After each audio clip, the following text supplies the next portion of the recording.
Imagine it's a Saturday morning. The sun's barely up. Most people are still in bed, maybe scrolling their phones, maybe making coffee in their pajamas.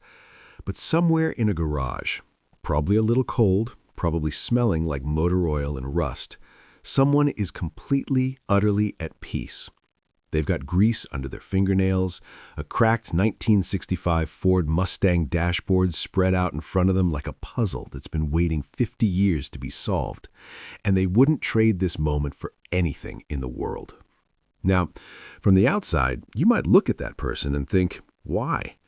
Why would anyone spend hundreds of hours, thousands of dollars, and enormous emotional energy bringing back a machine that most people would happily let rot?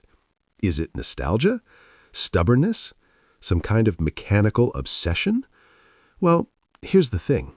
It's all of that, and also none of that. Because what's really happening in that garage goes so much deeper than a love of old cars.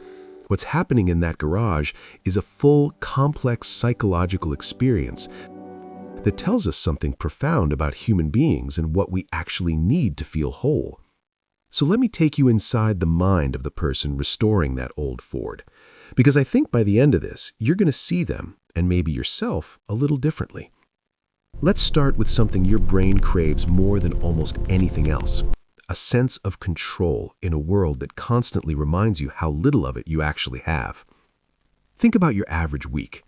Emails that demand immediate responses, deadlines that shift without warning, relationships that are complicated and unpredictable. The news, which is basically a daily reminder that the world is a chaotic and indifferent place. Your brain is running in this constant low-grade state of stress, always managing uncertainty, always trying to predict what's coming next, and it is exhausting. Now, walk into that garage. Here, the rules are fixed. Physics doesn't negotiate. A bolt either fits or it doesn't. A carburetor either works or it doesn't. You apply the right knowledge, the right pressure, in the right sequence, and the thing responds. There's a cause and effect relationship that the modern world almost never gives you. Psychologists call this a mastery experience, and research consistently shows that engaging in activities where we can see a direct connection between our effort and outcome dramatically reduces anxiety and builds what's called self-efficacy, your belief in your own ability to handle challenges. The garage, for these people, isn't just a hobby space. It's essentially a therapy room with better tools. And then there's the object itself, because it matters enormously that it's a Ford. Not just any car, a specific era, a specific model, a 67 Galaxy, a 55 Thunderbird, a 1969 Mach 1. These aren't random choices. Psychologists who study the relationship between people and their possessions, yes, that's a real field, have found that objects from our past, or objects connected to a period of personal or cultural significance, carry what researchers call biographical meaning. They become anchors to identity. They represent a version of the world or a version of ourselves that we want to stay connected to. For a lot of Ford restorers, that connection is deeply personal. Maybe their father had one. Maybe they remember the smell of the vinyl seats from a childhood road trip. Maybe they were 17 and felt free for the first time behind the wheel of just something like it. The brain stores these memories with intense emotional tagging, the hippocampus and amygdala working together to wrap certain objects in a kind of psychological glow. So when that person is elbow deep in a rusted engine bay, they're not just fixing a car. They are, in a very real neurological sense, touching their own past, preserving it, refusing to let it disappear. And here's where it gets genuinely beautiful, if you think about it. We live in a culture obsessed with the new. Upgrade, replace, discard. Newer is better, faster is better, more is better. But the Ford restorer looks at a broken, rusted, half-dead machine and says, no, this has value. This is worth saving. There's a quiet philosophical rebellion in that, a pushback against disposability. And psychologically, that mindset often extends beyond cars. Studies on what researchers call object attachment suggest that people who invest deeply in restoring or preserving things tend to have a stronger general sense of meaning-making. They're people who look for worth beneath the surface, not just in cars, but in ideas, in relationships, in themselves. Now let's talk about flow. Because if you've ever talked to someone mid-restoration, you've probably noticed something almost unsettling. They seem like they've left the building. Time disappears. They're not thinking about bills or arguments or anything that was bothering them before they walked in. Psychologist Mihaly Csikszentmihalyi spent decades studying this state, which he called flow, and he described it as one of the most profound sources of human happiness available to us.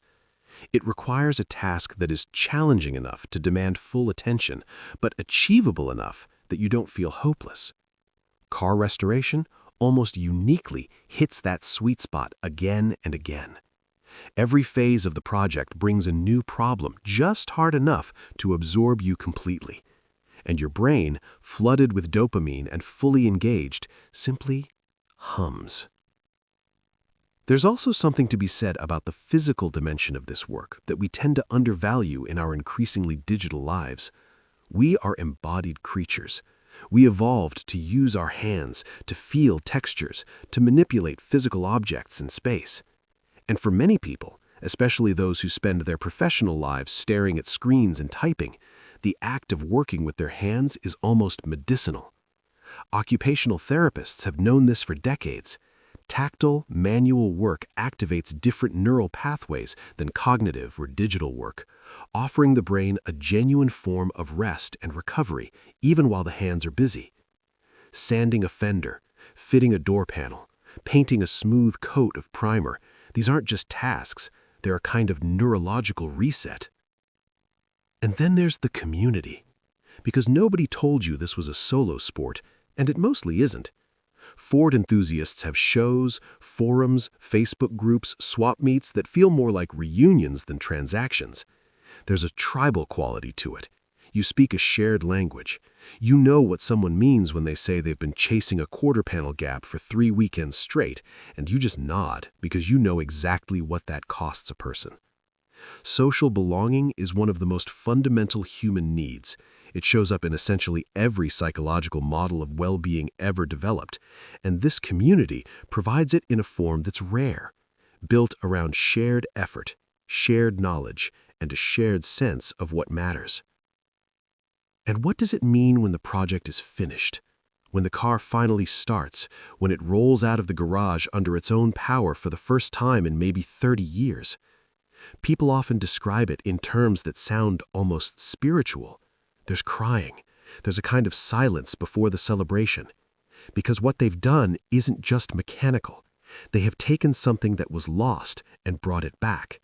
Something that the world had written off, that time had nearly destroyed, and they, through patience and skill and stubborn love, said no. You don't get to disappear. Not on my watch. If that doesn't tell you something about who these people are, I don't know what does. So the next time you see someone covered in grease, arguing passionately online about the correct shade of Wimbledon white for a 1966 Mustang, or spending their vacation money on a trunk lid from a salvage yard in Arizona, don't see a hobby.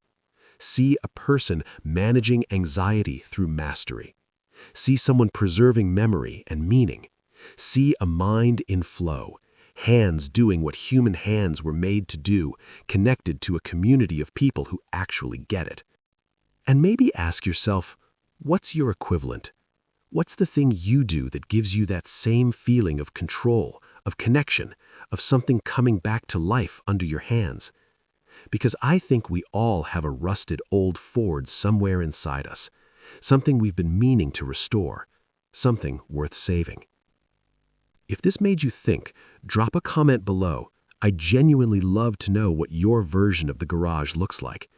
And if you want more of this kind of deep dive into the psychology hiding inside everyday life, you know what to do.